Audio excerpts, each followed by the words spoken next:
Dépêche-toi, Linda. Et voilà, ça ira.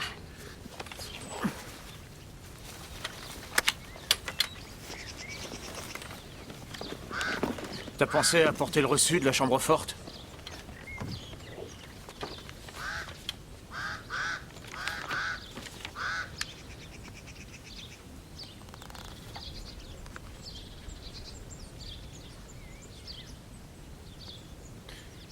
D'accord. Il vaut mieux que tu rentres maintenant. Rentre, Tony. Allons.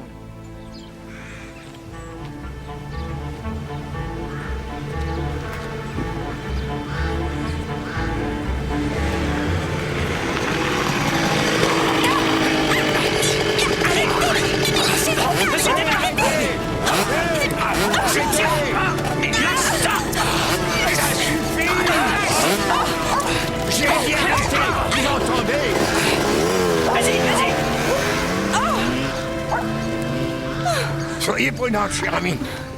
Je vous conseille de vous asseoir une seconde, le temps d'appeler une ambulance. Je vais m'occuper de vous, vous n'avez rien à craindre. Lâchez-moi, c'est vicieux, fichez-moi la paix.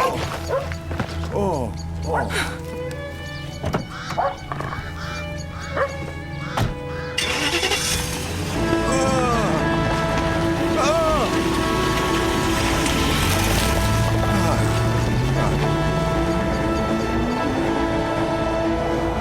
Merveilleux.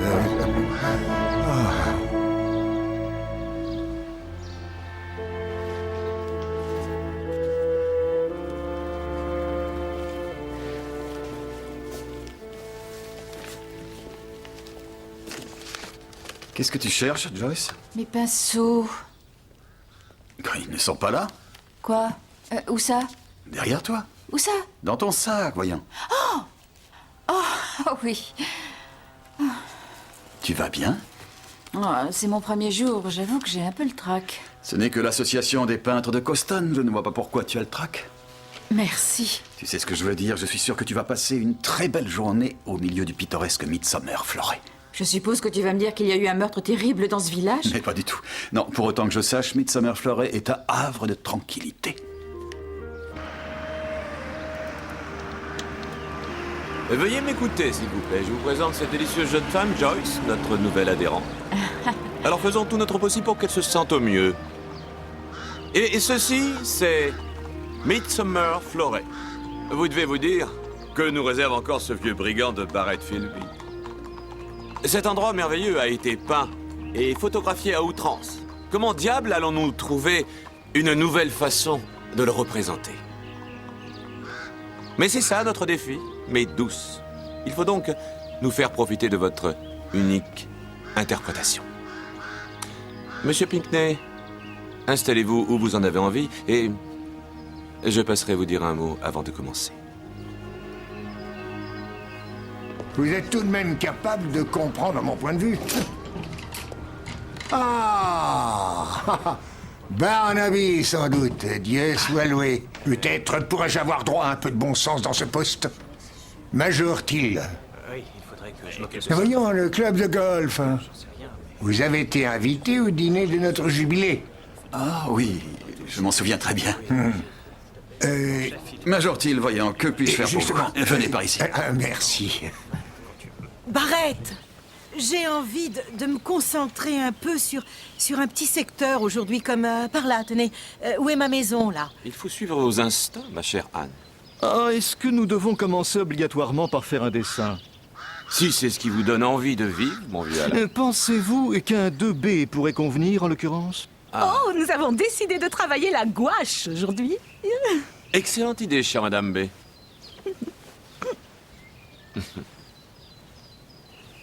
Bonjour, je suis Tessa Oxley. Oh, Joyce Barnaby. Le fait de venir ici, c'est une idée d'Anne Carter, je parie. C'est pour qu'elle nous montre sa maison. Je ne la mettrai pas dans mon tableau, c'est moi qui vous le dis. Vous habitez par ici? Grand Dieu, non. On n'a pas les moyens. Alors naturellement, j'ai volé au secours de la demoiselle. Et elle, qu'est-ce qu'elle fait? Elle me précipite au sol. Elle me traite de tous les noms que la décence m'interdit de répéter. Et elle me roule dessus. Elle vous a roulé dessus? Elle a bien failli en tout cas. Elle n'est pas passée bien loin. Pauvre femme, elle devait probablement être sous le choc. Elle était d'une beauté tout à fait frappante. Avant que vous me le demandiez. En effet, il semble qu'il y ait une fâcheuse augmentation de sacs volés dans le village de Midsomer, Major-t-il, au point que nous avons monté une opération spéciale pour y mettre fin. Il s'agit de l'opération Bassin en folie. Et voici l'inspecteur Troy, qui est en charge de l'opération Bassin en folie. Major-t-il, inspecteur Troy, le Major-t-il a été témoin d'un vol de sacs dans la journée d'hier. Ah, oui, mais j'ai toute cette paperasserie. Prends la déposition, s'il te plaît. Ah bah non, mais... Détaillée et précise. Sur ce, je vous prie de m'excuser, Major, j'ai un important rendez-vous d'affaires. Ah, bien sûr. Vous êtes bien trop jeune pour être déjà inspecteur. Ils obligent mon mari à prendre une retraite anticipée. Qu'est-ce qu'il fait dans la vie? Colin est directeur de la banque locale. Oh, ils vont fermer cette succursale, bien sûr. Ils vont ouvrir un pub. Tout à fait approprié, étant donné que Colin s'est mis à boire. Oh non. Et le vôtre? Le mien quoi? Est-ce que votre mari boit? Oh, eh bien, non. La majorité d'entre eux boit. C'est le seul plaisir qui reste aux hommes d'un certain âge. Bien, je vais m'installer par ici. Ravie de vous avoir connu, Joyce.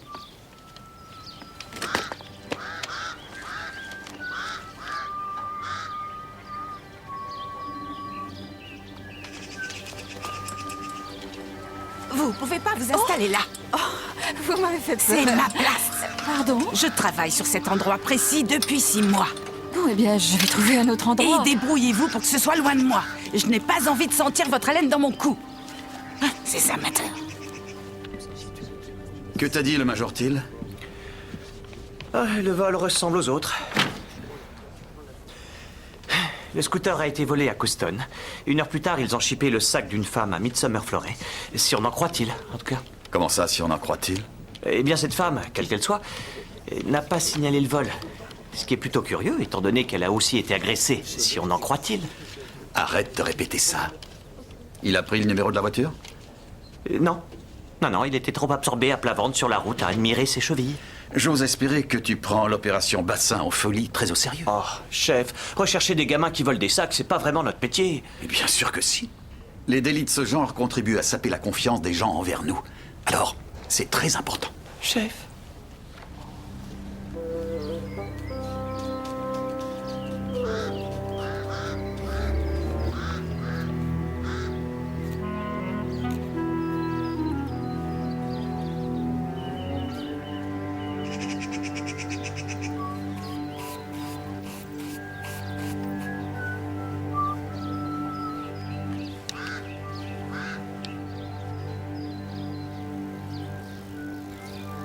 Alors, chère Joyce, voyons ce que vous nous préparez.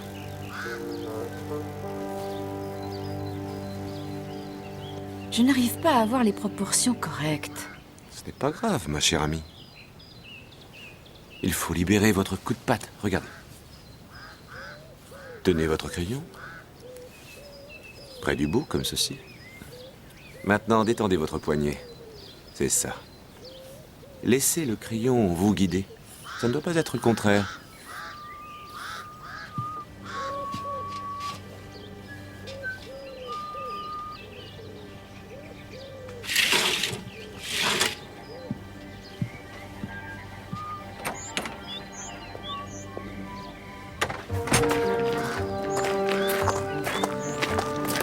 Très bien.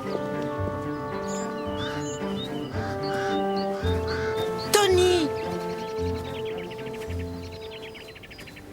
Où est-ce que tu vas, chérie? Marchez un peu. Marcher, chérie? Et où ça? Eh bien, nulle part en particulier, mon cœur. Je vais juste me détendre un peu les jambes. Et tout le monde va déjeuner au pub, Tony. Vous venez vous joindre à nous? Merci. Avec plaisir. C'est censé représenter quoi, au juste? La maison, chérie. Qu'est-ce que tu crois? Ah ouais? Quelle maison?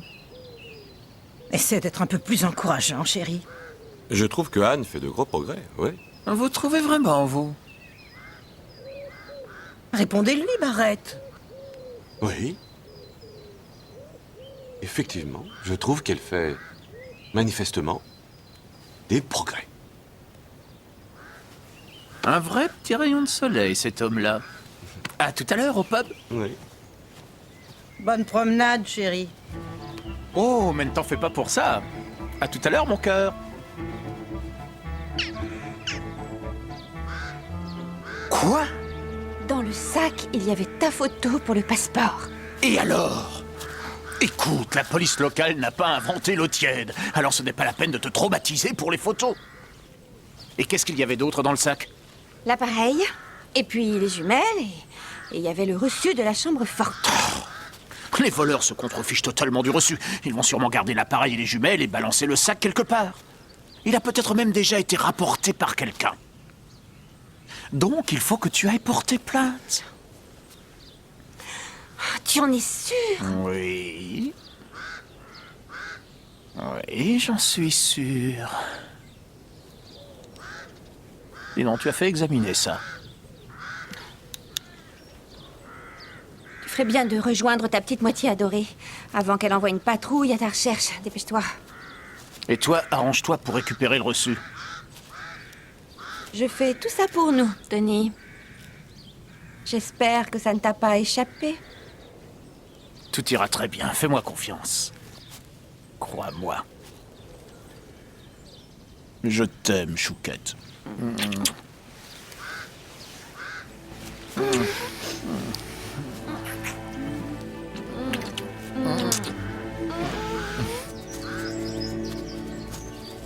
Ah, bonjour Tony.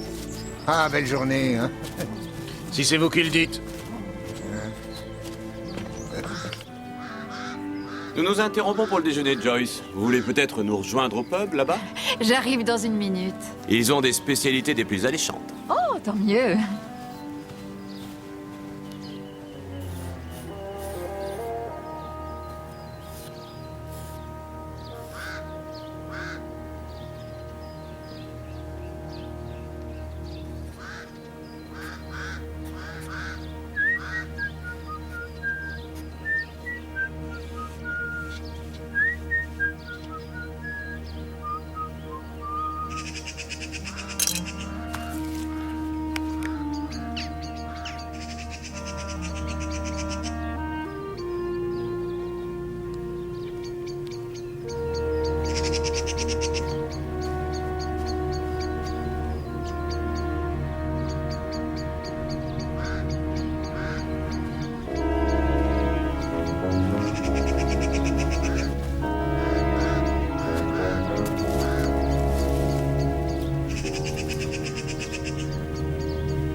Ça va aller, Joyce?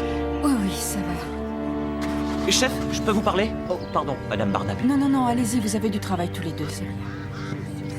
Merci. Et j'ai déjà trouvé quelqu'un avec un casier chargé. Qui ça? Barrett Philby, le responsable de ce cirque. Il a fait 8 mois, c'est lui qui me l'a avoué. Il est terrifié à l'idée que ça se sache et que ça nuise à sa réputation. Quel était le délit? Il a fait des copies de Turner. Tina Turner? Mais non, chef, Turner, le peintre. En fait, Philby travaille 10 heures par jour dans une cabane dans son jardin. C'est là, chef.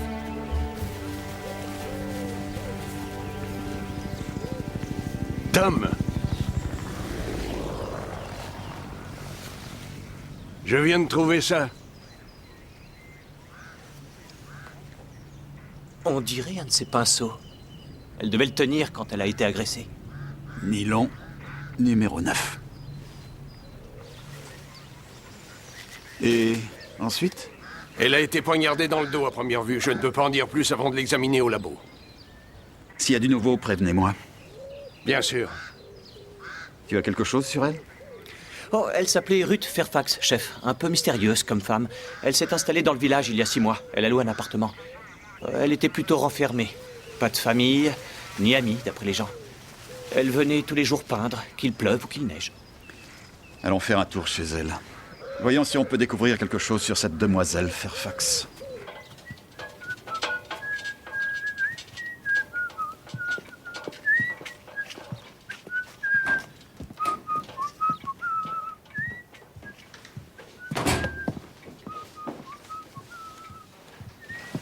Pauvre vieille Ruth Fairfax.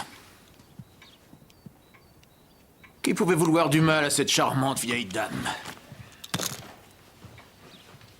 Qu'est-ce qui se passe, Tony? Oh, c'est un cinglé qui a dû faire ça, je suppose. Je veux dire, qu'est-ce qui se passe avec toi? Tu mijotes manifestement quelque chose, et je veux... Tais-toi, compris? Il faut que je te montre quelque chose dans le jardin. Tu viens, chérie? Oh, mais enfin, qu'est-ce que... Ne discute jamais! J'ai bien dit jamais de nos affaires privées dans la maison! Tu sais ce que je crois, Tony? Je crois que tu as inventé cette histoire de micro dans la maison pour ne rien avoir à me dire. Mais bien sûr qu'il y a des micros!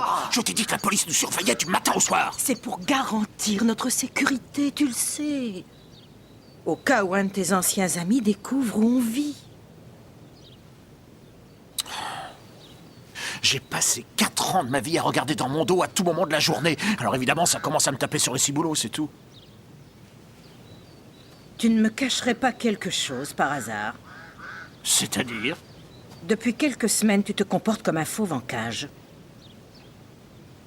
Il vaudrait mieux ne pas envisager de me quitter, monsieur Tony Carter. Non, mais pourquoi je ferais ça? Je t'aime. Tout se passera très bien. Aie confiance en moi.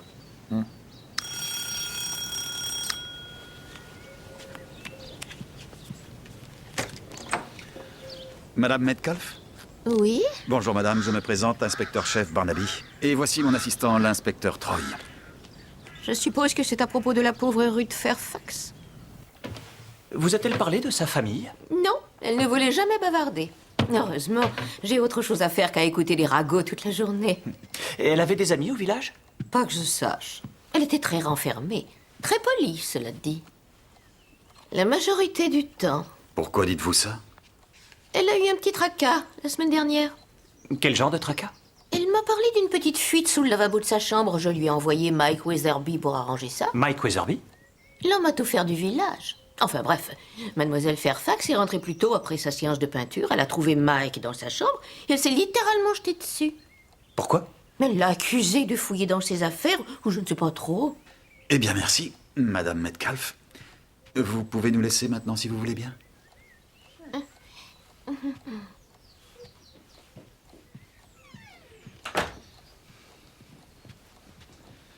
Pas d'agenda près du téléphone. Pas de courrier. Et pas la moindre photo de famille. Juste des dessins. Et toujours le même. Plutôt médiocre. Peut-être que le meurtrier était un amoureux de la peinture. Fouille la chambre. Chef.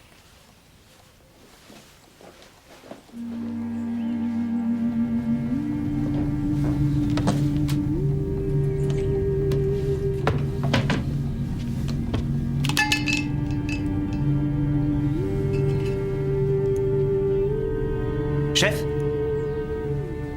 Oui. Plutôt étrange, ces produits de maquillage. C'est du maquillage pour le théâtre, Troy. C'est pour des acteurs. Hein? Oui, allô? Ah, oui, il est là. George Bullard, chef. George, il y a du nouveau? Venez me rejoindre tout de suite, j'ai quelque chose à vous montrer.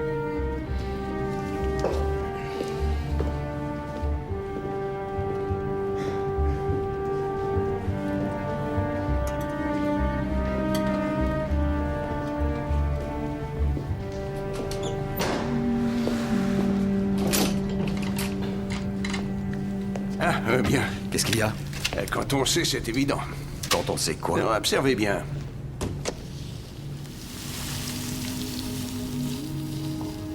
C'est pas vrai. Et observez ceci. Je pense que dans les milieux de théâtre, on appelle ça un faux ventre. C'est du maquillage de théâtre, n'est-ce pas? Oui. C'est remarquable, non? Et des verres neutres aux lunettes, j'en suis sûr. Donc, la défunte n'est pas une vieille dame souffreteuse avec des collants médicaux pour les jambes, c'est une femme d'une trentaine d'années sportive et qui a le sens du déguisement. La cause de la mort? Comme je vous l'ai dit, ça semble être un coup de couteau dans le dos. Je n'ai pas eu le temps de l'examiner. Je voulais d'abord vous la montrer avec son déguisement. Revenez demain, j'en saurai plus. S'il vous plaît, regardez tout autour s'il n'y a pas de traces quelconques. On ne sait jamais. Je trouve ça quand même bizarre qu'il s'en soit débarrassé de cette façon. Allez, chef. Les premiers indices. D'accord. Troy? Chef, je crois que nous avons trouvé l'arme du crime. Un ciseau de charpentier. Couvert de sang et très aiguisé, apparemment. Où l'a-t-on trouvé? À environ 30 mètres dans les buissons. C'est du bon travail. Porte ça au labo tout de suite. Quelqu'un a vu quelque chose? Non, jusqu'à présent, on a fait chou blanc. Oui, à un moment, elle est en train de peindre tranquillement. Et il y a un autre. Madame Barnaby la découvre dans les buissons. Oui, Madame Barnaby? Elle a été ramenée chez vous par quelqu'un de l'association. Une Madame Oxley. Écoute-moi. Il semble que Ruth Fairfax soit une personne encore plus mystérieuse qu'on ne le pensait. Quoi? Comment ça, chef? C'était une jeune femme d'une trentaine d'années qui s'était déguisée afin de paraître le double de son âge. Quoi? Je retournerai à la morgue demain à la première heure, voir ce que George Bullard peut nous apprendre sur ce ciseau. Et toi, tu vas retourner à l'appartement de Ruth Fairfax et tu vas le fouiller une fois de plus. Essaye de trouver quelque chose, n'importe quoi qui puisse nous dire ce qu'elle mijotait. Chef? Et pour l'homme à tout faire, Mike Weatherby? Oh, j'allais justement lui parler. Il est au pub. Apparemment, c'est son deuxième domicile. Bon, demain, je veux que tous les témoins reviennent ici, à cet endroit. On va reconstituer chacun de leurs mouvements jusqu'au moindre détail. Chef? Quelqu'un a forcément vu quelque chose. Et ensuite, Colin a été muté à la succursale de Midsomer Floret. Être muté dans un petit village a représenté un coup terrible pour sa fierté. C'est là qu'il s'est mis à boire. À cette époque, notre mariage n'était déjà plus très brillant. Je parle de nos rapports intimes, si vous voyez ce que je veux dire. Pour les hommes d'un certain âge, l'alcool ne fait que tuer l'envie. Oh, tiens! Voilà Tom. Joyce? Oui? Joyce, ça va? Oui, très bien, merci. Madame Oxley a été des plus aimables. Il reste un peu de thé, si ça te fait plaisir. Grand Dieu, non. Je veux un truc costaud. Quelqu'un en veut? Non, il est bien trop tôt pour moi. Oh, le mari de Tessa est le patron de la succursale de la banque Shire de Midsomer Floret. Ah non? Oh, plus pour bien longtemps. La banque va devenir un bar à vin appelé Un pour la route. Je suppose que ça passe pour de l'humour dans l'univers des cafetiers. Nous vous prions de bien vouloir retourner sur les lieux du crime demain, Madame Oxley. C'est juste pour vérifier l'enchaînement des événements. Oh, bien sûr.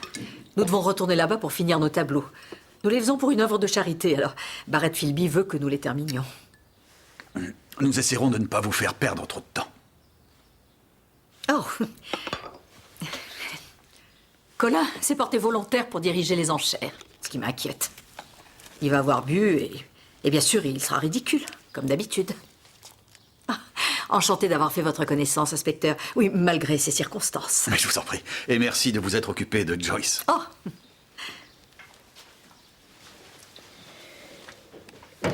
Merci encore, c'était très aimable.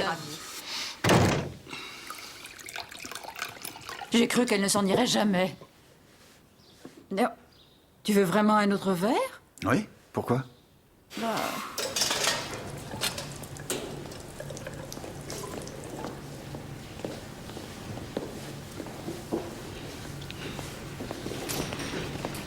Georges? Bonjour, Tom. Qu'est-ce que je peux faire pour vous? Bonjour. Vous allez m'en dire plus sur Ruth Fairfax. Elle est partie. Comment ça, elle est partie? Oui, on l'a emportée ce matin. Vous n'êtes pas au courant? Non, je ne suis pas au courant. Qui l'a emportée? Les policiers qui mènent l'enquête. Oui, une petite seconde. L'inspecteur-chef Mark Gudgeon? C'est moi, l'inspecteur chargé de l'enquête. Ah, pas si on en croit ceci. Les papiers sont en règle et j'ai même reçu un appel du grand patron. Ça vient de haut. Mais qui est Mark Gudgeon? Jamais entendu parler. Où l'ont-ils emporté? Aucune idée, tout s'est fait en douce. Ballard. Mais, je vais lui dire. C'est l'inspecteur Troy. Il veut que vous le rejoigniez chez rue de Fairfax. Il dit que c'est urgent.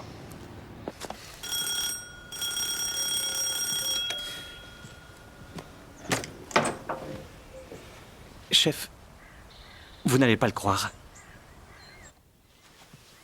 Et pour la chambre? C'est pareil, chef. Il ne reste plus aucune trace de rue de Fairfax. Je n'ai pas su quoi faire. Oh, ce n'est rien, Madame Metcalf. Ce n'est pas votre faute. Qui était-ce? Oh, inspecteur Noland et inspecteur Buckley, agissant sur ordre de l'inspecteur-chef Mark... Gudgeon? Oui, chef. Gudgeon. Je crois qu'il vaut mieux rentrer au poste maintenant et découvrir exactement à quoi on joue ici.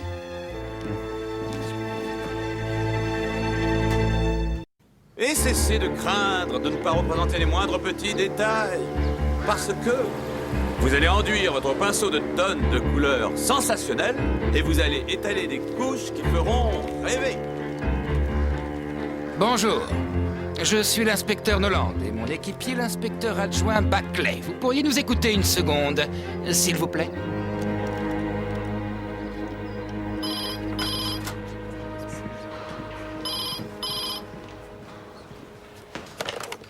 Troy? Oui, monsieur. Il est là, monsieur. Merci, monsieur. C'est le grand chef. Barnaby? Bien sûr.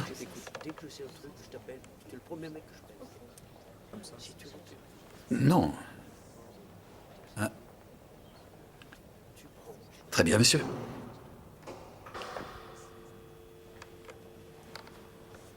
Qu'est-ce qu'il a dit? Je ne suis plus en charge de l'enquête sur le meurtre de mademoiselle Ruth Fairfax, Troy. Pourquoi ça? Le fait que ma femme puisse être un témoin important pourrait me compromettre, peut-être. Là, il n'a pas tout à fait tort. Enfin, je ne veux pas dire que ce serait le cas, bien sûr, chef. On m'a donc remplacé par un certain inspecteur-chef Mark Gudgeon. Gudgeon? C'est pas le type qui... Oui, c'est lui. Il commande une équipe spéciale de services de renseignement nationaux. Les services de renseignement nationaux? Vraiment? Oui, vraiment. Qu'est-ce qu'on fait maintenant? Oh, mais toi, tu es toujours sur l'enquête. Tu dois rendre compte à l'inspecteur Noland à Midsomer Florey. Autrement dit, je travaille avec les services de renseignement? Tu vas servir d'agent de liaison. Bien sûr, je préférerais travailler avec vous, chef. Ne t'en fais pas, Troy, c'est une opportunité. Profites-en au mieux. Merci. Oui, entrez. Bonjour, je suis à la recherche de l'inspecteur Troy. C'est moi. Je voudrais signaler le vol de mon sac. Oh, bon. L'ennui, c'est que... l'ennui, c'est qu'il faut que je file à Midsomer Florey tout de suite, chef. Pour la liaison. Oui, tu as raison, Troy. Va jouer les liaisons.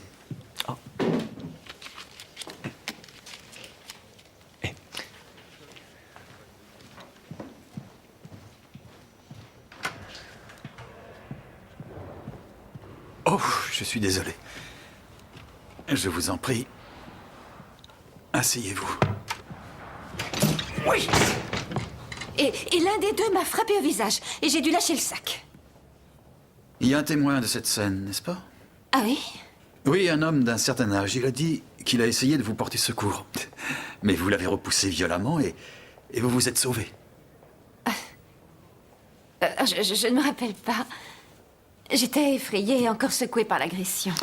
Ça explique pourquoi vous n'êtes pas venu plus tôt signaler le vol de votre sac. Oui. J'étais dans un tel état, monsieur l'inspecteur, je ne savais pas très bien où j'étais. Vous avez vu un médecin? Non, pas tout de suite. Je suis rentrée chez moi. J'étais sous le choc, je voulais juste m'allonger. Et vous êtes allé voir le médecin ensuite? Non, je me suis sentie un peu mieux après m'être reposée, alors je ne m'en suis pas préoccupée. Bien sûr, je comprends. Ah, et qu'y avait-il dans le sac, Madame Tyrell? Il y avait des papiers de ma banque qui sont importants. Des papiers venant de la banque. Quel genre de papier? Oh, au courant, il y avait plusieurs relevés, des lettres et un reçu de chambre forte. Un reçu de chambre forte? Bon, très bien. Autre chose? Oh, non, rien d'autre. Ah si, un appareil. Quel genre d'appareil? Un appareil photo. Et une paire de jumelles aussi. Bon, un appareil photo et une paire de jumelles. Je cherche des maisons et ça m'est très utile. Ah, d'accord. Et c'est ce que vous faisiez dans les bois, je suppose. Vous cherchiez des maisons? Oui, en fait, pas exactement, non. J'ai fait une pause. J'ai voulu prendre une carte dans mon coffre et... Écoutez, je me contrefiche de mon appareil photo et des jumelles. Mais les papiers sont importants. Peut-être bien que quelqu'un a trouvé le sac abandonné et l'aura apporté ici. Il ne va pas être difficile d'avoir la réponse. Merci.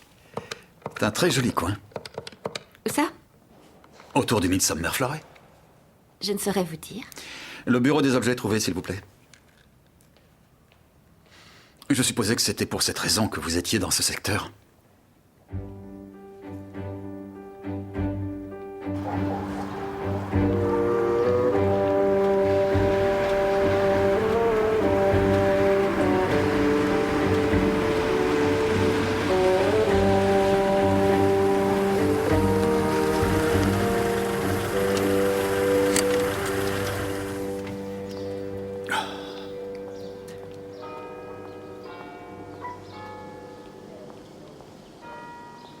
Colin, est-ce que tu vas sortir de cette voiture? Oh, c'est cette satanée grippe qui m'assomme, qui me fatigue. Non, je n'arrive pas à m'en défaire. Je suppose que tu as des médicaments cachés dans la banque.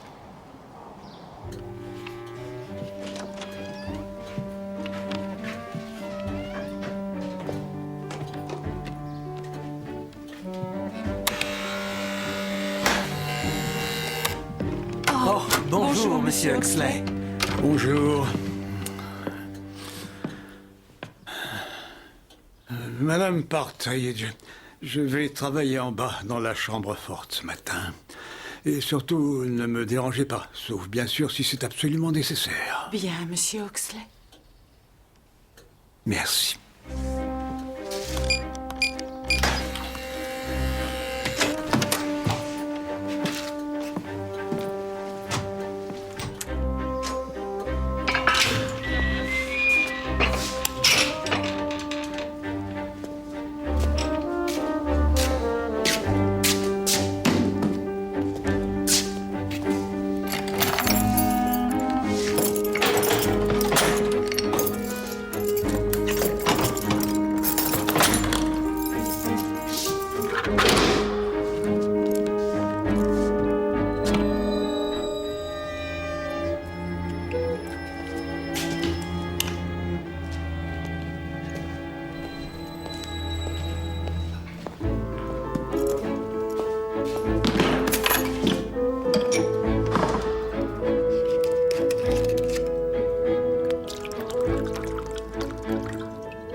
Bon alors, comment se débrouille mon élève préféré? En fait, je suis assez satisfaite de mon savoir-faire. Ça ne m'étonne pas. Regardez-moi, c'est étonnant ce grandiose travail du pinceau. Avouez qu'on en mangerait. Vraiment, Barrett. Oh,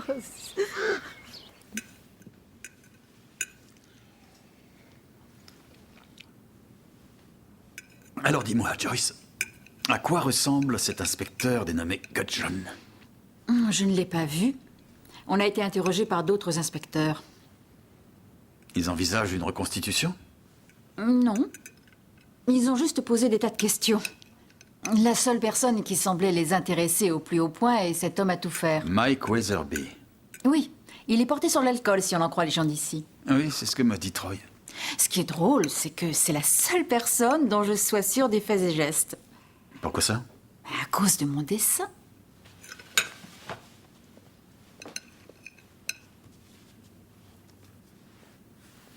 Regarde.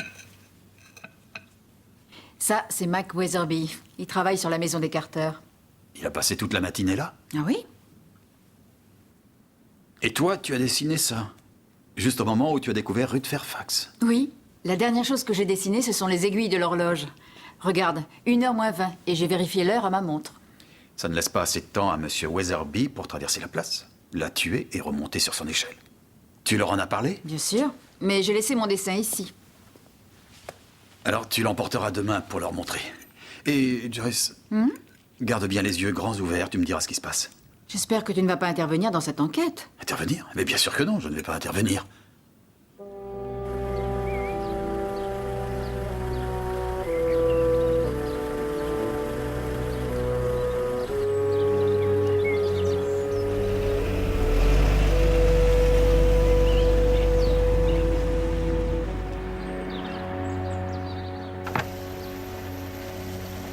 Bonjour, Troy.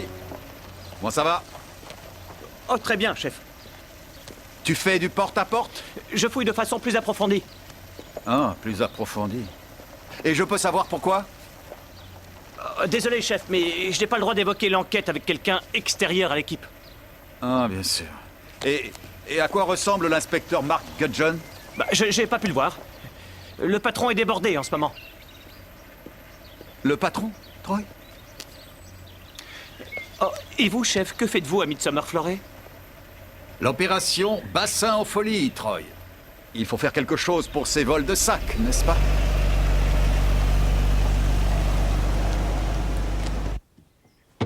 Oh, je veux simplement m'assurer que nous n'avons pas raté quelque chose.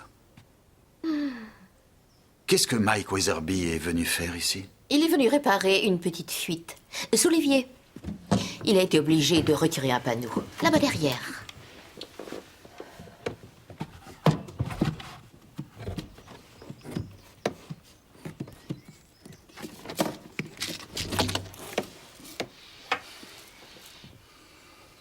Des antibiotiques appartenant à Angela Browning. Ce nom doit sûrement vous dire quelque chose? Non, rien du tout. Ils ont été prescrits il y a 10 jours. Est-ce que Ruth Fairfax a reçu des visites récemment? Non, pas récemment. Non, jamais en fait. Vous êtes sûr? Tout à fait sûr. Si elle avait eu des visites, je l'aurais sûrement su, vous pouvez me croire.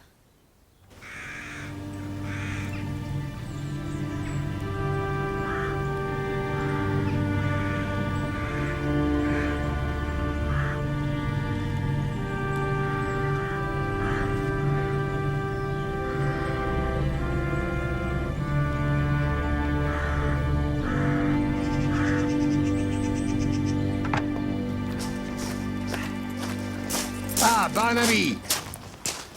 Major Thiel. Content de vous voir. Vous pouvez m'accorder une minute? Bien sûr, je suis prêt à tout pour vous aider à élucider cet horrible meurtre. C'est à propos du vol auquel vous avez assisté. En fait, la victime a porté plainte hier. Ah, blonde, très séduisante, avec de très belles chevilles. Pouvez-vous me dire, s'il vous plaît, où très précisément le vol a eu lieu? Elle avait garé sa voiture sur l'Everest Lane, là, derrière le bois. Elle traversait le village et tournait à droite. Ou prenait le chemin qui traverse la place. Il est très agréable.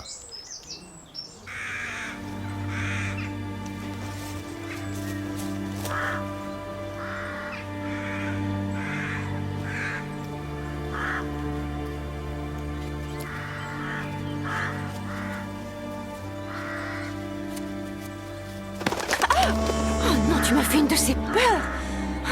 Que s'est-il passé? Mais personne n'est venu rendre le sac. Tu en es bien sûr, Linda? Oui.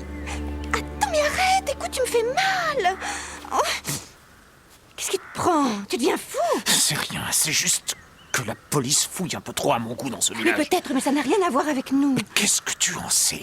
La vieille dame qui s'est fait rétamer, j'ai trouvé qu'elle était un peu bizarre. Quoi, comment ça bizarre? Ça faisait plus de 6 mois qu'elle restait là assise sur la place du village, à avoir les yeux fixés sur ma maison. Tony, je t'en prie. Je déteste quand tu es comme ça. Quelqu'un est à mes trousses, Linda. Ça peut être un type de la bande ou un policier. Je ne sais plus très bien de qui je dois me méfier. Je te rappelle que notre bande est soigneusement enfermée dans une prison.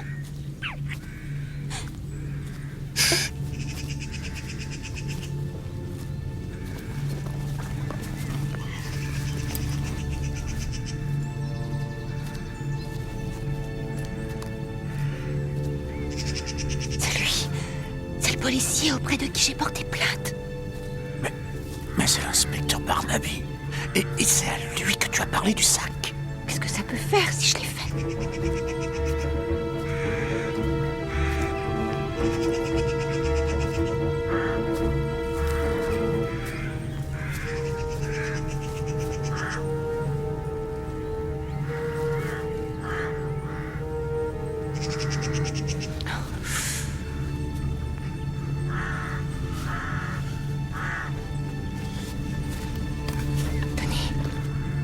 Qu'est-ce que tu fais? Je vais y régler son compte, moi, cet inspecteur.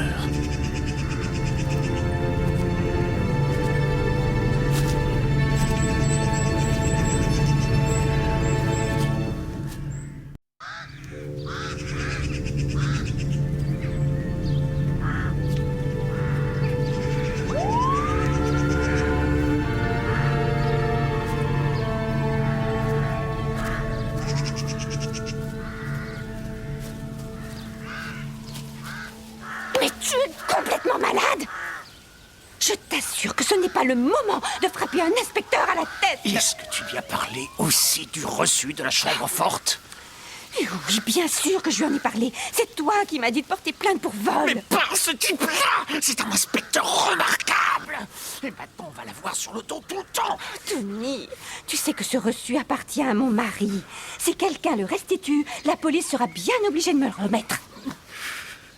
Il vaudrait mieux le retrouver le plus vite possible parce que je suis à ça de craquer! C'est complètement ridicule, je n'ai rien fait. Je vous jure que vous allez me le payer. Je suis Oui, arrivé. ils l'ont accusé d'avoir commis ce meurtre. Je les ai entendus le signifier verbalement. Pourquoi Weatherby? Frappé dans le dos, avec un ciseau à bois. Moi, je suis particulièrement surprise. Oui, moi aussi.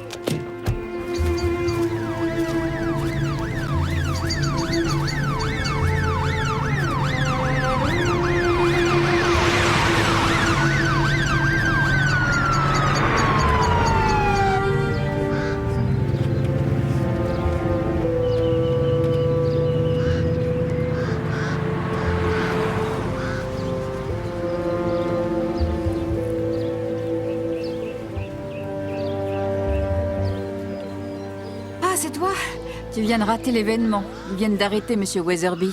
Oui, je sais, je les ai vus l'emmener. Tu as montré ton dessin à quelqu'un? Oui, à la première heure ce matin, à un des jeunes inspecteurs. Qu'est-ce qu'il a dit? Il a dit qu'il reviendrait me parler quand il aurait une ouverture. Une ouverture? Je sais pas ce que ça veut dire. Ça veut dire qu'il n'est pas intéressé. Troy est là? Je crois que je l'ai vu entrer dans le pub. Ah, entre nous, c'est toujours la même histoire. Tous les jours, qu'il vente ou qu'il pleuve. Ah, Barnaby. Hein? Oui. Non, et pas 7 jours, mais 17 jours. Je t'assure, ça a duré 17 jours. C'est pas vrai. Plaisantez, ça n'existe pas ici. Ah, c'était bien sûr. Vous saluez bien, messieurs. Oh, bonjour, chef. Oh, je vous présente James Noland, Simon Buckley. Voici l'inspecteur-chef Barnaby. J'ai beaucoup entendu parler de vous. Je peux peut-être vous offrir un verre, monsieur. Non, merci, pas pour l'instant. Je peux te parler, Troy?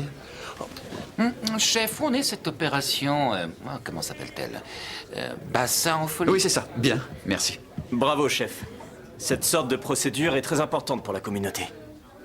Oui. Oui, en effet.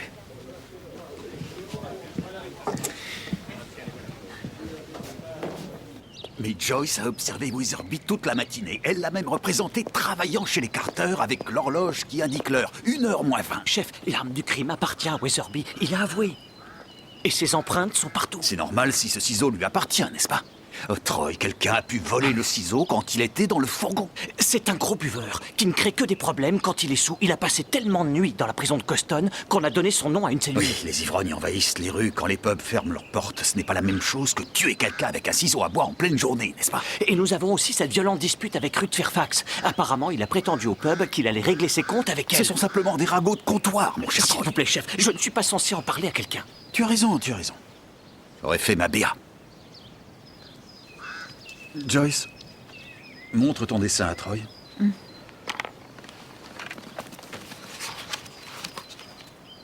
Oh, ça c'est bizarre. Qu'est-ce qu'il y a? Il n'est plus là. Mais regarde. Tu es sûr que ce dessin était bien sur ce cahier? Oui, bien entendu. Oh, pardon, il faut que je file. Merci quand même, Madame Barnaby. As-tu parlé de ce dessin à quelqu'un en dehors de la police? J'en ai peut-être parlé aux autres. Quels autres? Les membres de notre association.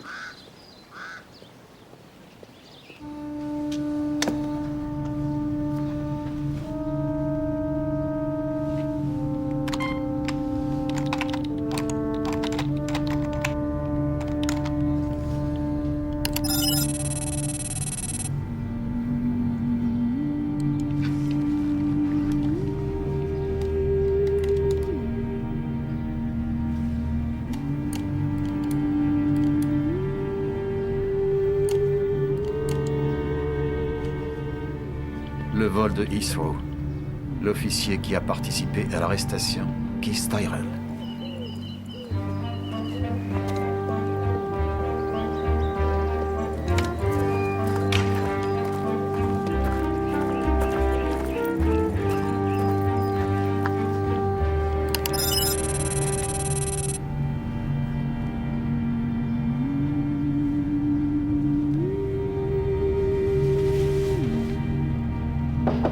Entrez. Ah, Troy, comment ça va? Nous faisons de gros progrès. Deland et Backley interrogent Mike Weatherby. Ils vont me laisser y assister. Tu en as de la chance. Et le mystérieux inspecteur-chef Mark Gudgeon, tu lui as été présenté? Non, pas encore. Actuellement, il supervise toute opération. C'est très complexe. Manifestement. Oh, ça vient d'arriver, chef. Hein? Des jeunes ont volé un scooter à Coston ce matin. Ils ont eu un accident. L'un d'eux s'est sauvé, mais l'autre est hospitalisé avec une jambe cassée. Ce sont peut-être vos voleurs de sacs? Oui, ça se pourrait bien. Merci. Merci infiniment. C'est sans doute le chaînon manquant dont j'avais besoin. Ah, j'ai failli oublier. Tu devrais prendre ceci. Et qu'est-ce que c'est? Ils sont à Angela Browning. Ce sont des antibiotiques que j'ai trouvés chez elle. Et alors? Angela Browning. C'est le vrai nom de Fairfax, mon cher ami. Il s'agit de l'inspecteur Angela Browning, pour être exact. 30 ans, et au moment du meurtre, détaché au service des renseignements nationaux. Est-ce que tes nouveaux collègues t'ont mis au courant? C'est curieux, n'est-ce pas? Bon. Et je fais un saut à l'hôpital. Merci pour ceci. Je peux savoir où t'étais encore ce matin? Une autre de tes mystérieuses promenades? Il fallait que je sorte. La police fourrait son nez partout. Ça n'a rien à voir avec nous. Ils en voulaient à Weatherby. En tout cas, ça nous arrange. On avait assez de le voir traîner dans la maison toute la journée. Ne recommence pas avec ces idioties. C'est ce bon Dieu de village. Mais ce n'est pas le village, c'est toi, Tony. Tu es paranoïaque. Que dirais-tu de partir d'ici? De nous trouver un coin au soleil sans personne pour nous observer et recommencer une nouvelle vie? Et comment comptes-tu faire? Réponds à ma question. Oh, Tony. Tu ne les as pas trouvés? Tu n'as pas trouvé les billets? Parle moins fort, tu es folle ou quoi? Je savais bien que tu mijotais quelque chose. Ce n'est pas fait, loin de là d'ailleurs. Il faut qu'on fasse profil bas maintenant. Il faut absolument être prudent. C'est fantastique. Mais alors, qu'est-ce que je t'avais dit? C'est bien, ça.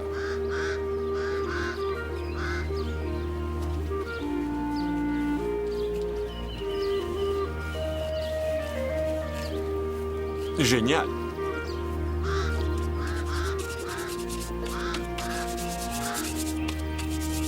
Je ne suis pas contre un peu d'aventure. Vous le savez très bien.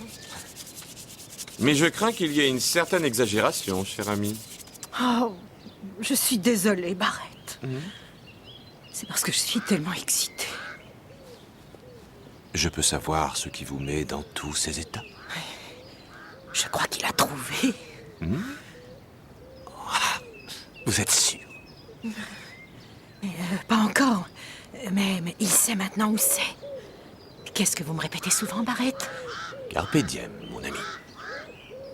Saisissez votre chance. Bien sûr. Et donc, nous devons nous préparer. Oui. Puis-je suggérer le sud de la France?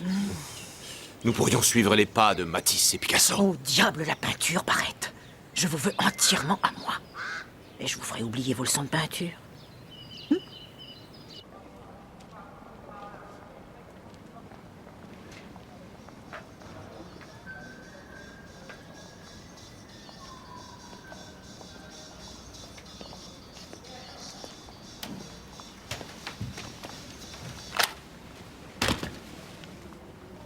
Qui êtes-vous? Je me présente à inspecteur-chef Barnaby, Jason. Je ne savais pas que la bécane avait été volée. Je vous en prie, voyons, je ne suis pas là pour un vol de scooter. C'est vrai? C'est vrai. Vous avez volé un sac avec un copain à une jeune femme, vous vous souvenez? Mais vous avez commis une grosse erreur. Parce que vous l'avez frappé. Et ça vous place dans une autre catégorie. Ça devient vol avec coups et blessures. Vous n'êtes jamais allé en prison, je crois. C'est Richie qui l'a frappé, moi non. Elle ne voulait pas le lâcher, alors il l'a frappé. Merci, Jason. Ça m'est extrêmement utile. Je l'ai pas touché. Et il reste une petite chose que vous pourriez faire pour moi. Le sac que vous avez volé. Qu'est-ce que vous en avez fait? L'inspecteur Smith quitte la salle. L'interrogatoire recommence à 16h51. Monsieur Weatherby, parlez-nous de la dispute que vous avez eue avec Ruth Fairfax. Pourquoi il n'y a pas d'avocat ici? Il va arriver. Vous n'avez pas à répondre aux questions si vous ne voulez pas. Écoutez, Madame Metcalfe m'a laissé entrer pour réparer une fuite dans la chambre. Là-dessus, Ruth Fairfax est arrivée et elle a piqué une crise. Qu'est-ce qu'elle a dit exactement? Elle a osé m'accuser d'être un voleur. Elle est folle, cette femme. Elle vous a énervé? Ça pour m'énerver? Vous avez bu au pub ce soir-là. Les témoins vous ont entendu dire que vous alliez régler votre compte avec Ruth Fairfax. N'ai-je pas raison? Que vouliez-vous dire par là? Bah, je trouvais qu'elle me devait des excuses, vous comprenez? On m'a traité de bien des noms, mais je ne suis pas un voleur et je ne suis pas non plus un meurtrier. Mike, vous travaillez dans la maison de Carter depuis quand? Une dizaine de jours. Et vous garez toujours votre fourgon devant la maison? Oui. Vous avez déjà oublié de le fermer? Sans doute, oui. L'interrogatoire prend fin à la demande de l'inspecteur Backley à 16h53. Un moment.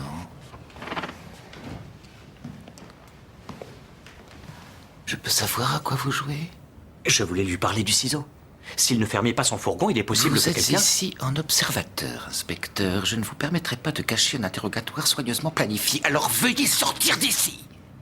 Je vous prie.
cherches des indices, Barnaby?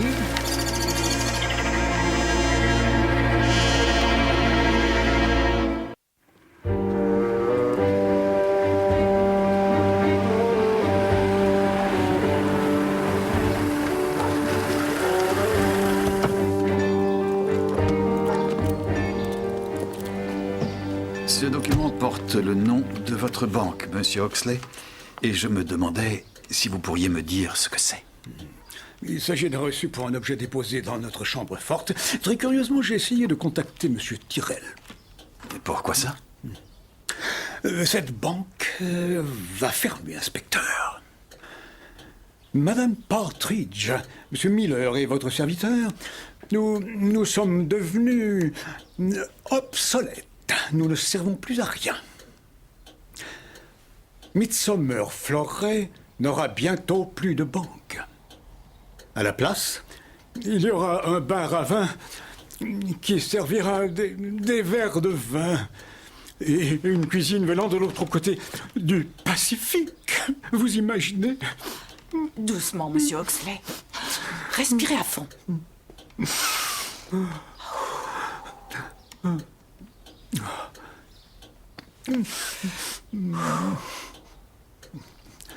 Merci, Madame Partridge. Merci.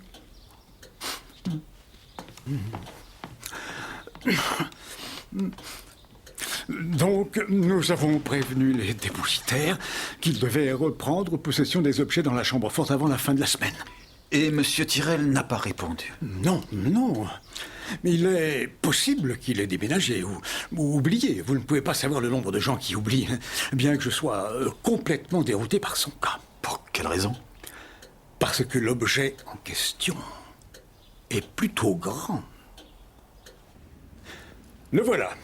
Début victorien, enfin peut-être. Les meubles ne sont pas mon fort. Il est verrouillé, sans doute? Oh oui. Vous avez une clé? Non, le propriétaire l'a conservé. Bien, Monsieur Oxley, merci de m'avoir répondu. Vous voulez bien ressortir tout seul? J'ai quelques petites choses à régler ici. Mais oui, bien sûr. Merci encore. Je vous en prie.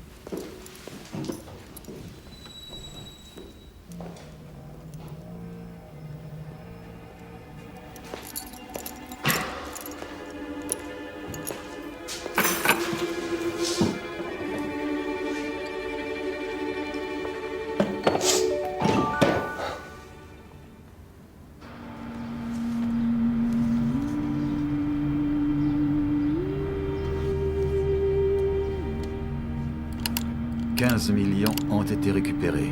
Gudjon est chargé de retrouver les 5 millions qui manquent. Inspecteur Barnaby? Entrez. Madame Tyrell, je vous remercie d'être passée. Asseyez-vous. Je crois qu'on a retrouvé votre sac. Oh, merci. L'appareil photo et les jumelles ne sont plus là, mais ceci était à l'intérieur. Ce sont les fameux papiers dont je vous ai parlé. Quel soulagement. Et il y avait aussi ceci. Vous avez trouvé ça dans mon sac? Oui, effectivement, Madame Tyrell. Ce n'est pas à moi. Vous êtes sûre? Après tout, vous avez un appareil photo, n'est-ce pas? Je n'ai jamais vu cet homme de toute ma vie. En fait, il s'appelle Tony Carter. C'est une coïncidence étonnante. Quoi donc? Il se trouve que Tony Carter habite à Midsomer Florey, là où on vous a agressé.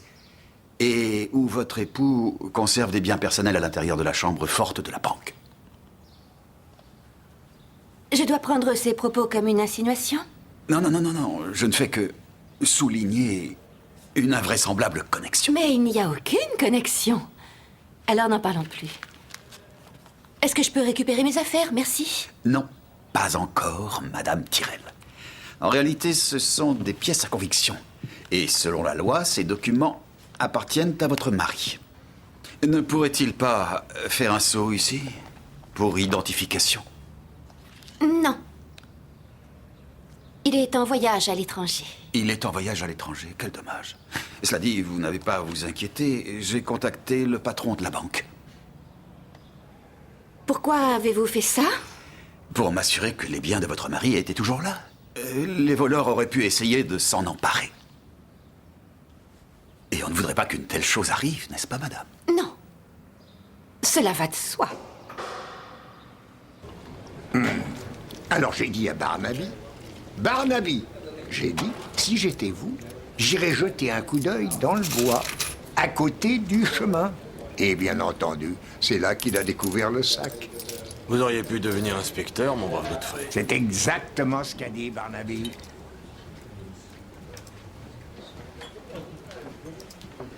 Je viens de l'entendre. Barnaby a retrouvé le sac. 2 types au bar. Pas maintenant, Troy. Oh, mais j'en ai pour 1 minute. Si c'est encore à propos du ciseau à bois... Non, c'est à propos d'Angela Browning. Qu'est-ce que vous avez dit? C'était le véritable nom de Ruth Fairfax, n'est-ce pas? Elle travaillait dans les mêmes services que vous. Comment avez-vous pu découvrir ça? Ça va, Simon. Écoutez-moi, Troy. Si vous répétez ça à quelqu'un, vous vous retrouverez au chômage. En ce qui vous concerne, la victime est une vieille dame de 60 ans appelée Ruth Fairfax. On règle cette affaire à notre manière. Ça reste entre nous. C'est ce que souhaite inspecteur-chef Gudgeon. Donc vous n'avez pas confiance en moi? Y a-t-il une façon de le présenter aimablement? Dans ce cas, il n'y en a pas. Monsieur Gudgeon ne voudrait pas gâcher une opération complexe et longue parce qu'un bouseux de flic local a mis ses godillots là où il ne fallait pas. Dur, mais juste. Alors voilà ce que vous allez faire. Kevin, vous commencez par la boucler et puis vous allez retourner à la chasse aux voleurs de sacs. Vous n'êtes pas de taille pour notre service. Vous avez raison. Je pars.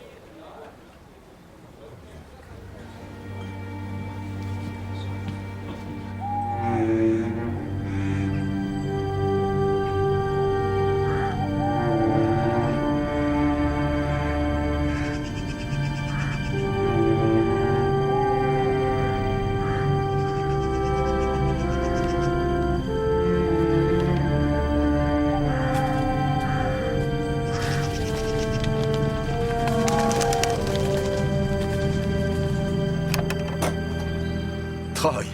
Désolé de vous déranger, chef. Vous avez une petite minute? Oui, bien sûr. Rentre. Merci.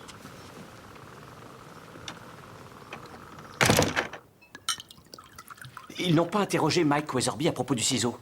Et ils ont découvert que son avocat avait fait de la prison. Ils l'ont chassé de la salle.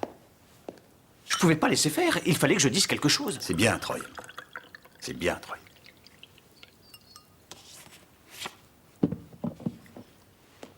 Ce visage te dit quelque chose? C'est Tony Carter. À vrai dire, il s'appelait autrefois Tony Mayhew. Autrefois? Oui, avant qu'il profite du programme de protection des témoins. Je suppose que tu te souviens de l'affaire de Rugged Edge? Un énorme coup à Heathrow il y a 5 ans. Oui, ils sont repartis avec 20 millions en liquide. Oui. Oui, c'était Carter et ses amis. Carter a été arrêté, mais il a fait un marché. Il a donné des preuves contre ses complices et en échange, il s'est fait octroyer un nouveau nom et une nouvelle vie. À Midsomer Florey? À Midsomer Florey. Ce qui nous amène directement au vol de sac à main à l'Everest Lane. Qu'est-ce que ça a à voir avec? Le bras droit de Carter, partenaire dans le crime et ami de longue date, un certain Kiss Tyrrell. La femme qui a porté plainte, elle s'appelle Linda Tyrrell. En effet, Troy, c'est sa femme. Et ses photos étaient dans le sac. Des photos de passeport, ça paraît évident. Donc, pendant que son mari passe 15 ans en prison pour vol à main armée, Linda aide l'homme qui l'a fait mettre en prison à obtenir un autre passeport. Donc la question qui s'impose, c'est pourquoi? Une petite minute. On n'a pas retrouvé tout ce qui a été volé? Non, il manque 5 millions de livres jusqu'à aujourd'hui. La part de Kiss Tyrrell d'après la rumeur. Et Kiss Tyrrell a entreposé un meuble de belle taille dans la chambre forte de la banque locale. Et le reçu de ses dépôts était dans le sac de Linda Tyrrell qui a été agressée. Angela Browning a dû découvrir la présence des billets. Donc, Tony Carter l'a assassiné. Ça arrangerait bien nos affaires, n'est-ce pas, mon petit Troy? Mais malheureusement, Godfrey Hill a vu Tony Carter dans le bois à 50 mètres environ, au moment où Ruth Fairfax a été assassinée. Tom, je suis là. Comment s'est passée la journée? Merveilleusement bien, à vrai dire. Tout s'est parfaitement mis en place. Regardez ça. C'est beaucoup... C'est très évocateur. Qui est-ce? Oh, Alan Pickney. Pourquoi a-t-il autant de poils qui lui sortent des oreilles? Ce sont des pinceaux, voyons. Il a toujours un pinceau coincé derrière ses oreilles. Ces arbres sont remarquables, Madame Barnaby. Ce sont des nuages, Gavin. Est-ce que je peux voir tes pinceaux, s'il te plaît, Joyce? Merci. Pinceau artistique, numéro 8, à pure zibeline. Troy, le pinceau qui se trouvait sous le corps, il avait aussi un manche marron. Oui, et les poils du pinceau étaient en nylon. Beaucoup de gens utilisent la zibeline. On a présumé que le pinceau appartenait à Ruth Fairfax, mais si ce n'était pas le sien, peut-être bien que c'est celui du meurtrier. Si on approche discrètement de quelqu'un avec l'intention de le frapper avec un ciseau, on n'apporte pas un pinceau avec soi. Mais si on l'a coincé derrière l'oreille et qu'on a oublié sa présence. Joyce, est-ce que Alan Pinckney est resté assis en face de toi toute la semaine? Non, seulement aujourd'hui. Mais avant, il était... Où est-ce qu'il était? J'essaye de me le rappeler. Tu as dû changer de place quand Ruth Fairfax a surgi d'on ne sait où. Vous pouvez pas vous installer ici. Oh, vous m'avez fait une de ces peurs. C'est ma place. Pardon? Donc tu as dû te déplacer de quelques mètres vers le nord, c'est ça? Oui. Oh, j'avais une superbe vue. Je pouvais voir tous les autres. Et Ruth Fairfax dans l'autre direction. Alan, lui, était à côté d'elle. Mais je ne pouvais pas bien le voir, parce qu'il y avait un arbre entre nous. Quand tu dis que tu ne pouvais pas le voir, pas du tout? Seulement si je me penchais sur ma chaise. Oh, j'ai oublié, je suis vraiment désolée, Tom. Mais il n'y a vraiment aucune raison. Tu nous as bien aidés. Que savons-nous sur monsieur Alan Pinckney? Très peu de choses. Au chômage. Il n'a pas de casier judiciaire, il habite à Coston. En fait, le pinceau découvert sous le corps, je veux être absolument certain que ce n'est pas celui de Fairfax. Gudgeon ne va pas apprécier que nous marchions sur ses plates-bandes. Si personne ne lui dit, il ne le saura jamais.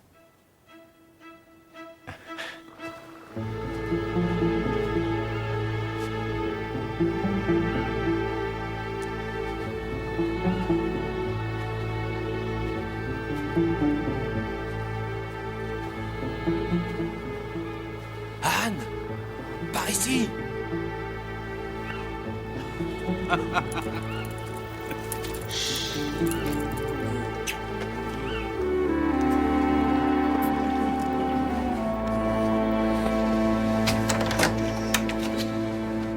Et pour les billets?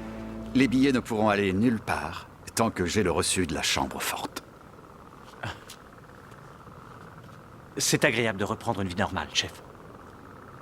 Désolé pour ces derniers jours. Tu n'as absolument pas à t'excuser. Demain aux aurores. Chef.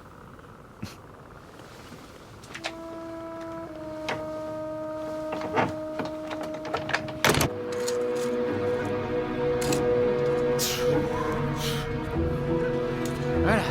Maintenant, Barnaby sait qui tu es. Et moi aussi, par la même occasion. Ce qui veut dire...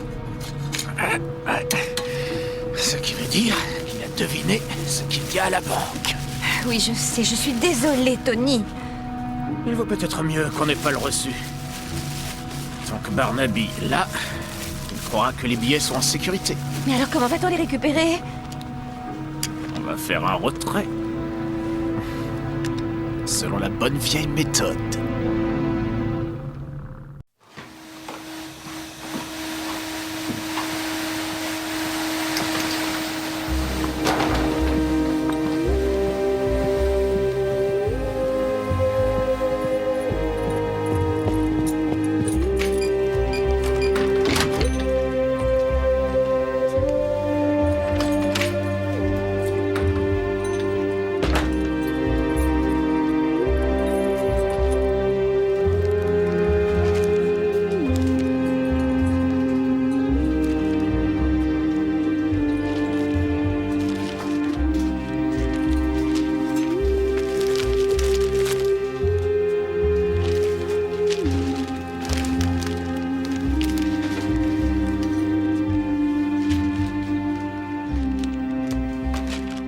Ah, voilà les dessins, chef. Et les pinceaux doivent être quelque part par là.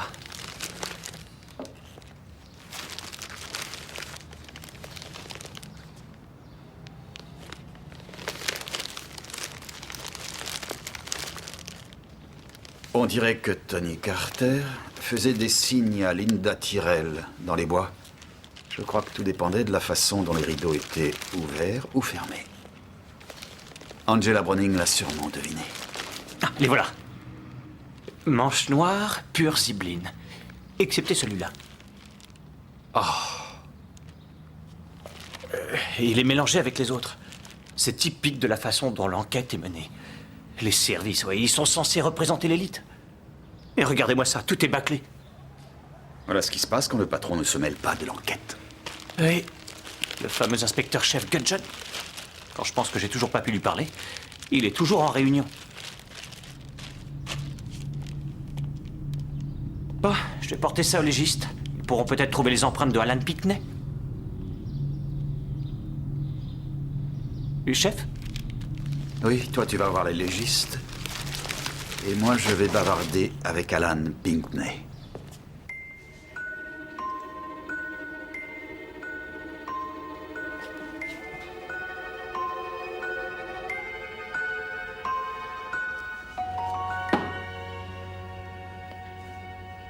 Bien, alors, mes très chers amis, c'est notre dernier jour dans ce merveilleux Midsomer Floré. Alors tâchons d'en tirer le meilleur profit. N'oubliez pas la vente de charité. Nous voulons que les gens n'hésitent pas à se piétiner pour acheter vos chefs-d'œuvre. Il faut donc que vous soyez bien mieux que parfaits.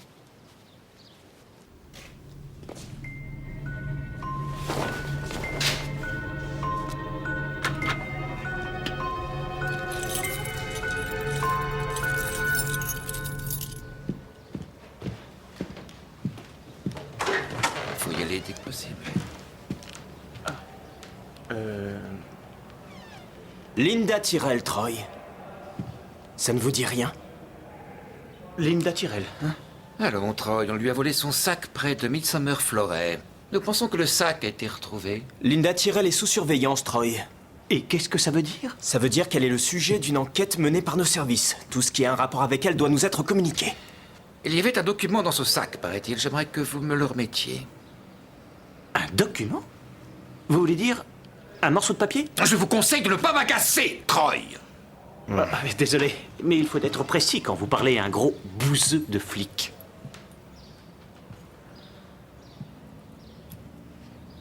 Tu peux leur donner. Vraiment, chef? Oui. Je préfère ça. Je ne crois pas vous avoir invité à vous asseoir sur mon siège. Inspecteur.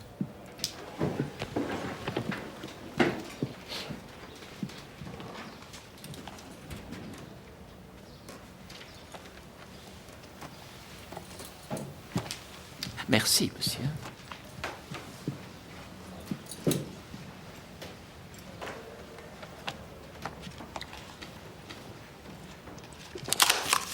Excusez-moi. Merci pour votre coopération. Merci, monsieur.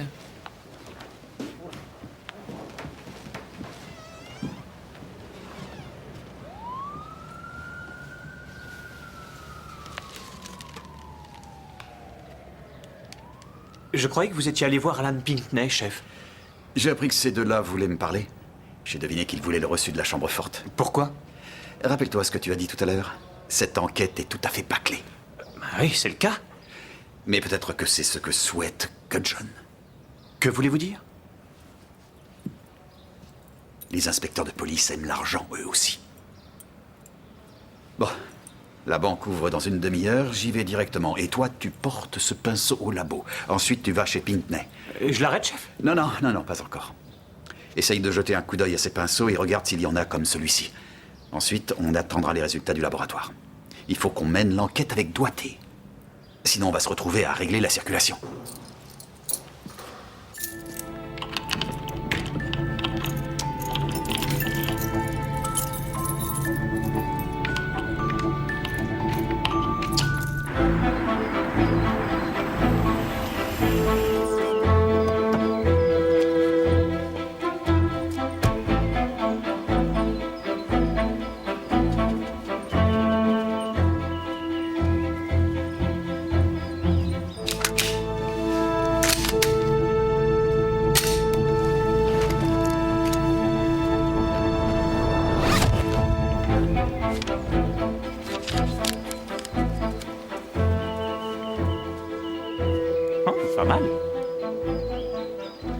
trouvé. Oui. Oh, c'est même mieux que pas mal. Oh, c'est vraiment très aimable de votre part.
Je trouve ça très curieux.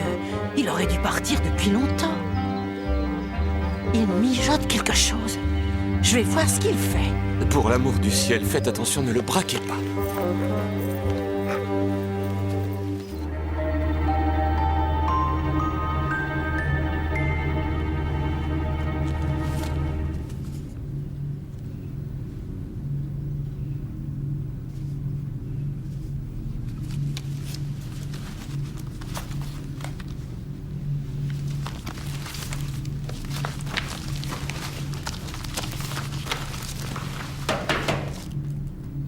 Monsieur Oxley, l'inspecteur-chef Barnaby demande à vous voir. 1 minute!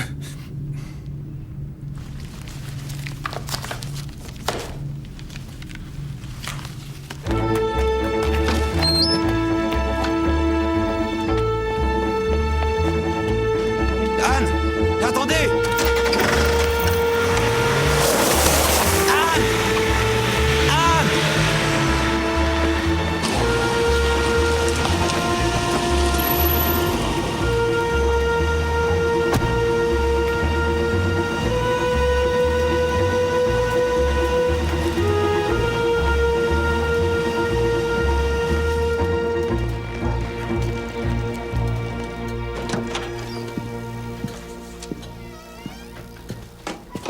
Je peux vous aider, Je monsieur? l'espère. Dans votre intérêt.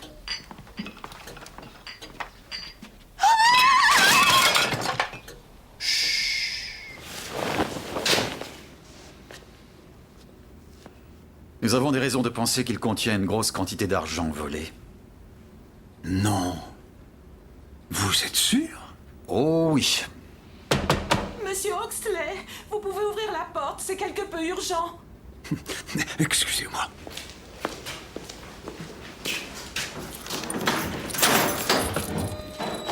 Entrez! Dépêchez-vous!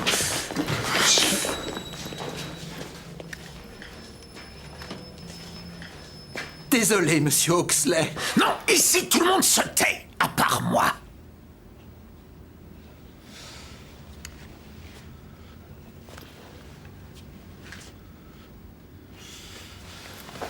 Et maintenant, voici les clés. Ouvrez-moi ça.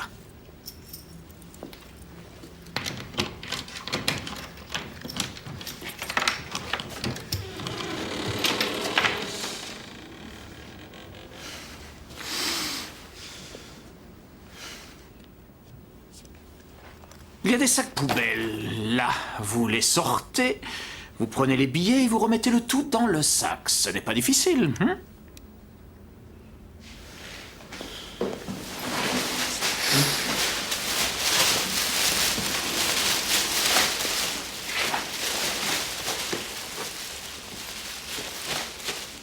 Je vous propose de les aider, Barnaby. Comme ça, peut-être que je ne vous tuerai pas.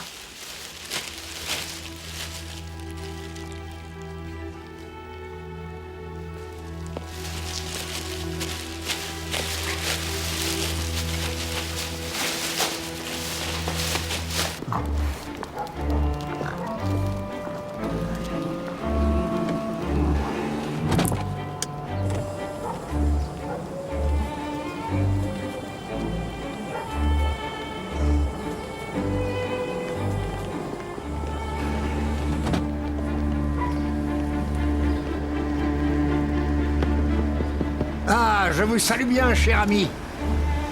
Je pensais bien que cet engin ne m'était pas inconnu, même si la dernière fois que je l'ai vu, je me trouvais en position horizontale. Qu'est-ce que vous voulez? Hein? Vous ne me reconnaissez pas?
C'est l'alarme incendie et bientôt les pompiers débarqueront si nous ne l'arrêtons pas.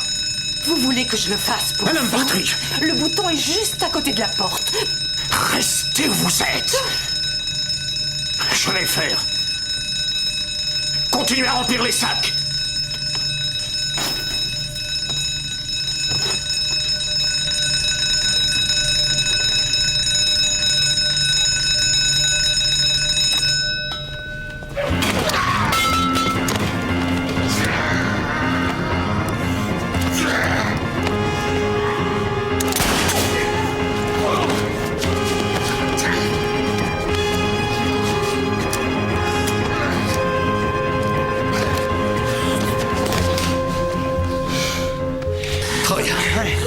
Arrête et menotte Monsieur Carter ou Monsieur Mayhew, ou quel que soit son nom.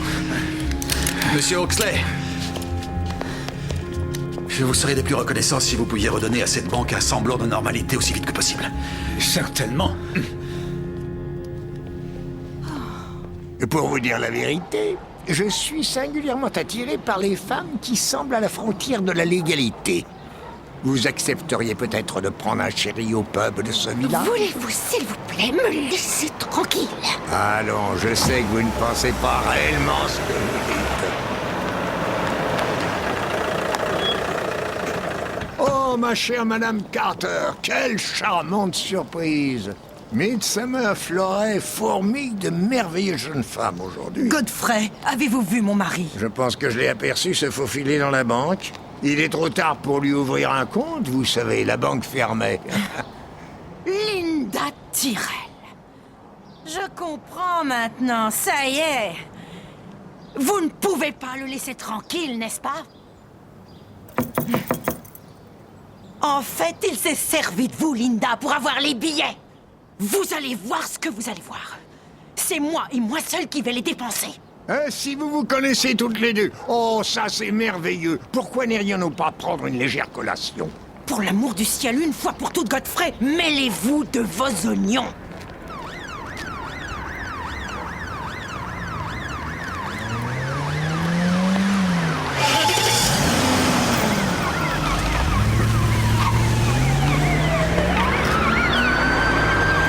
Dieu, que tout ça est excitant.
Bonjour, madame. Je voudrais récupérer un objet personnel. dans votre chambre forte. Merci, Madame Partridge. Je m'en charge.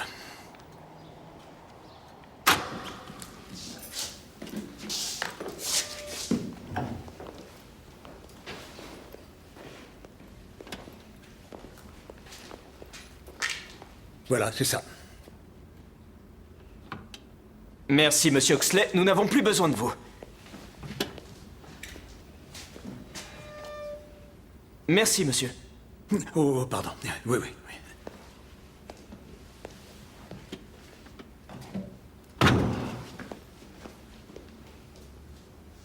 5 millions, James.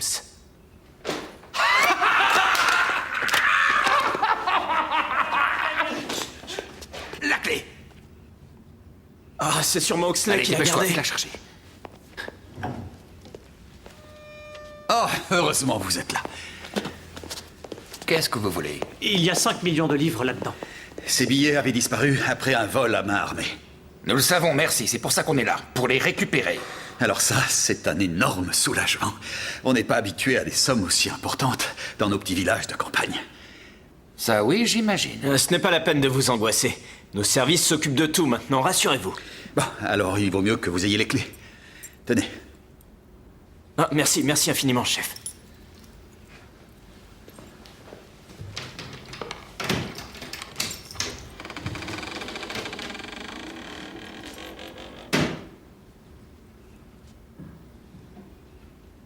Bon, au travail maintenant.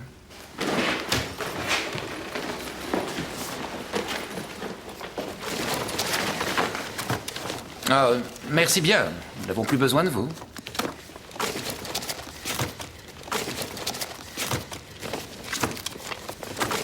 Il y a un petit détail. Lequel? Eh bien, comme je l'ai dit, cette histoire nous dépasse quelque peu, alors pourrait-on voir une autorisation de l'inspecteur-chef Gudgeon avant de vous permettre d'emporter tous ces billets, au cas où? Il est occupé. En réunion, sans doute?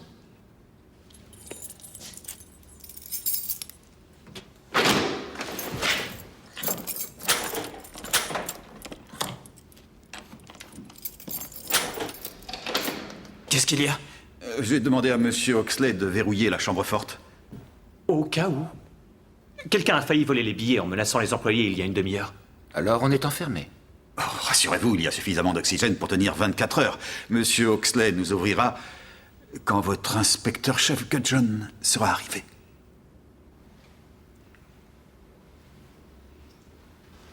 Ah, vas-y.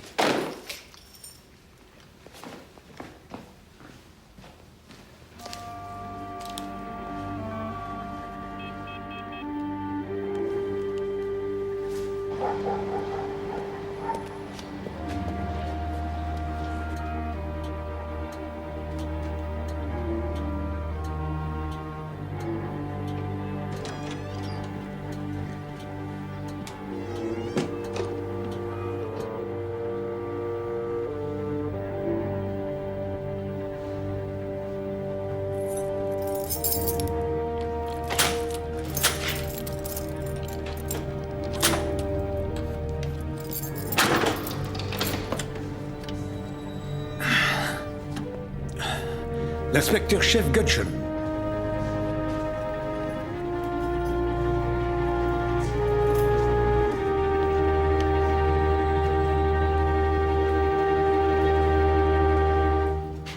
Quel est le problème? Ce n'est pas Gudgeon? Si, c'est lui. Barnaby, comment osez-vous intervenir dans une enquête de nos services? Nous n'allons pas parler de vos services. Nous allons parler plutôt de vos pinceaux. Vous avez oublié qu'il était là? Erreur compréhensible. Je crois que vous devriez savoir, Barnaby, que j'ai d'excellentes relations de travail avec le patron de votre service. Ah oui? Eh bien, plus pour longtemps. Il se trouve que ce pinceau est identique à celui retrouvé sous le cadavre d'Angela Browning. Votre pinceau, Gudgeon, qui est tombé quand vous l'avez tué avec le ciseau à bois de Mike Weatherby. Simon, James, c'est complètement ridicule. Emportez les billets. Nous recevrons l'analyse des empreintes par le labo dans 1 heure. Il y avait un pinceau marron au milieu des autres. Je croyais que c'était celui d'Angela. L'inspecteur-chef Angela Browning a bien fait son job. Elle avait compris pour Tony Carter et Linda Tyrell, et le reçu de la chambre forte. Le seul problème, c'était qu'elle était intègre. Autrement dit, il fallait qu'elle disparaisse. Nous sommes d'accord, Gudgeon? Pas de violence. On avait dit pas de violence. Attends 1 minute. Tu as tué une collègue, t'avais pas le droit. Ça va. Troy, demande tout de suite des renforts. Et passe-leur les menottes.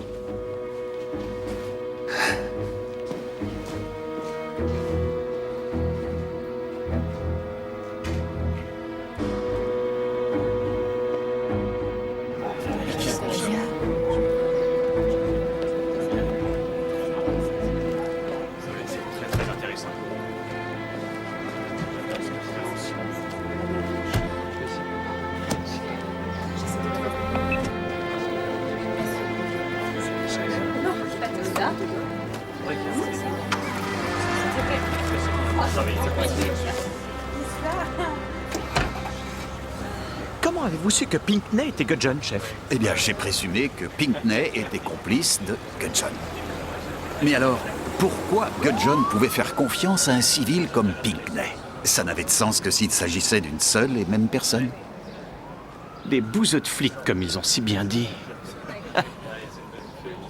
Je voudrais que toutes nos arrestations soient aussi agréables que ça, chef. Oh? Colin? Ah.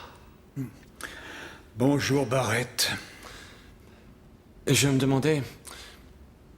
Savez-vous où est Anne Carter? Elle est allée au poste de police avec son mari. Ah. Il se trouve que c'est un cambrioleur. Il s'appelle Tony Mayhew. Vous le saviez, ça? Non, je l'ignorais. Merci. 5 millions en billets. C'est fou. Je moisissais à quelques mètres d'une somme de 5 millions de livres liquides depuis 4 ans. Vous ne pouvez pas savoir ce que c'est de se trouver aussi près de tellement de billets. En réalité, je le sais.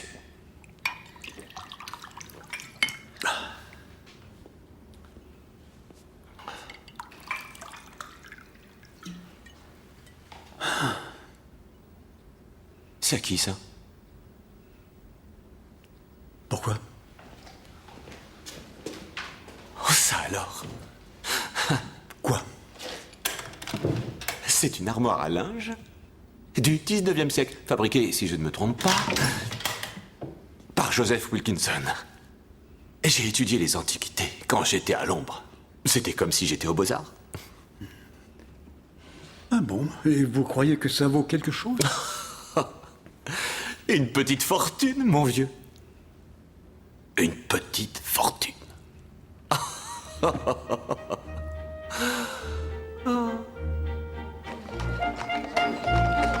Je commencerai par 20 livres pour cette délicieuse étude de ce charmant poulailler.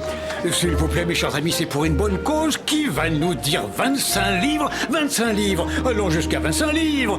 Qui me dit 25 livres? Alors, Alan Pinckney? Oh, pardon. Mark Gudgeon était le meurtrier? Effectivement, c'était lui. Ses empreintes étaient sur le pinceau. Et tu as récupéré tous les billets?